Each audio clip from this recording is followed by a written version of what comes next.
gómìnà tẹ́lẹ̀ ní ìpínlẹ̀ Ọ̀ṣun ọmọọba Ọlágúnsóyè Òyìnlọ́lá ó máa ti fèsì lórí àṣírí burúkú tí gómìnà ìpínlẹ̀ Ọ̀ṣun ọlọ́lá jùlọ Nurudeen Jackson Adémọ́lá Adélékè tó tú nípa ẹ̀ tí ọmọọba Ọlágúnsóyè Òyìnlọ́lá tó sì ti jẹ́ kó di mímọ̀ pé òpùrọ́ ni gómìnà Adémọ́lá Adélékè ó ní kò sóòótọ́ ọ̀rọ̀ àti wípé ó ń fi nǹkan pamọ́ fún gbogbo àwọn ará ìpínlẹ̀ Ọ̀ṣun àti àwọn ọmọ Nàìjíríà. Lẹ́yìn bá dárúkọ Ọlágúnsóyè Òyìnlọ́lá fún àwọn tó ti dàgbà tó gbẹ́jú tó sì mọ̀ ń pa òṣèlú dáadáa ní ìpínlẹ̀ Ọ̀ṣun.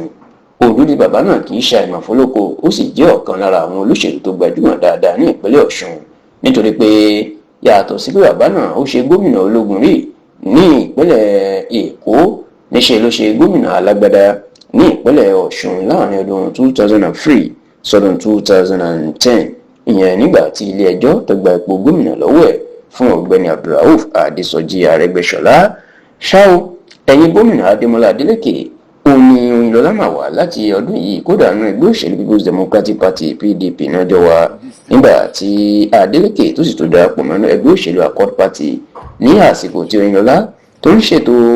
ìdúpẹ́ ayẹyẹ ọdún tuntun ọdún 2026 lóṣù kìíní ọdún yìí January 2026 ìlú kéde wípé Adélékè inú ń wà lẹ́yìn ẹ̀ o, àti pé oògùn tó bá ń ṣiṣẹ́ fún èèyàn kì í jù dànù, káwọn ará ìpínlẹ̀ Ọ̀ṣun ká má ṣe ju Adélékè dànù. Ṣùgbọ́n kàyéfì ló jẹ́ báyìí o, lẹ́yìn tí Òyìnlọ́lá tó tún kọ́kọ́ fún ìtẹ̀lú olùdíje fún ipò gómìnà lábẹ́ ẹgbẹ́ òṣèlú APM lọ́ṣun lóṣù díẹ̀ sẹ́yìn, níṣẹ́ ló mà tó ti fún ìtẹ̀lú olùdíje fún ipò gómìnà ìpínlẹ̀ Ọ̀ṣun lábẹ́ ẹgbẹ́ òṣèlú All Progressives Congress APC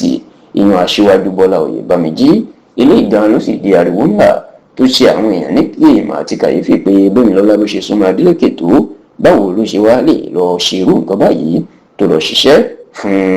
Oyèbámíjí tó jẹ́ ọ̀tá Adélékè. Ọ̀rọ̀ yìí ni ló bí Adélékè nínú tó fi tú àṣírí Òyìnlọ́lá pé bàbá ńlá ọ̀dàlẹ̀ ni. Ó ní kẹ́sì máa wò ó, kò tí ì pẹ́ rárá tí Òyìnlọ́lá wà tọrọ mọ́tò lọ́wọ́ òun tó lóun ò ní mọ́tò tóun sì fún ní mọ́tò tuntun. Ṣùgbọ́n tí Adélékè ní lẹ́yìn tí Òyìnlọ́lá gba mọ́tò ni ló dalẹ̀ òun tó lọ ṣiṣẹ́ tó lọ tò sẹ́yìn Bọ́lá Oyèbámíjí. Ṣùgbọ́n nígbà tó ń fèsì sí àṣírí tí Adélékè tú nípa ẹ̀yìn lásìkò tó ń ṣe ìfọ̀rọ̀wérọ̀ pẹ̀lú tẹlifíṣàn Channels TV, ọmọọba Ọlágúnsóyè Òyìnlọ́lá ọmọ bíbí ìlú Òkùkù níjọba ìbílẹ̀ Odò Ọ̀tẹ̀ nípínlẹ̀ Ọ̀ṣun jẹ́ kó di mọ̀ pé irọ́ pátápátá ni Adélékè ń pa